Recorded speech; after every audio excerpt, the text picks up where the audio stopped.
It's 4 in the morning, and these ICE officers are gearing up for a day of raids. Their mission? Arresting undocumented immigrants with criminal records. 2011, he got DUI.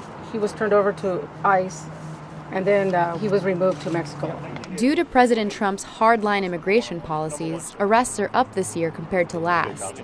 But because of the complicated reality on the ground, they've actually deported fewer people than last year. As soon as he parks, we're going to effect the arrest right there. I'd rather keep us all together, but if he comes out, don't wait for us, hit him. Dave Marin leads the team. We can't arrest everybody, so the greatest impact that we're going to be able to make on public safety is by going after the most serious criminals first. But even though the agents say they're focusing on criminals, under Trump, ICE officers are arresting more non-criminals than before, through collateral arrests. We've always had teams out on the streets, but not to the extent that we have to do it now. When ICE officers don't find the criminal target in the home, they're encouraged to interview and arrest other undocumented family members who are present. I have consent to enter the property. When Marin and his team arrived at this house, they didn't find their criminal suspect. They met his parents and younger brother instead. It appears through preliminary checks that both of the adults here, both of the parents, have been previously deported.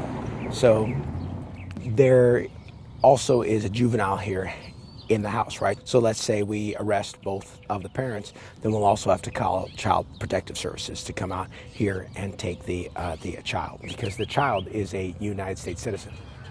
Ultimately, they decide to leave the mother and arrest the father, Fidel Delgado, who works at a dairy farm and has been in the country for over 20 years. Arrests of people like Delgado are part of the reason why overall arrests are up.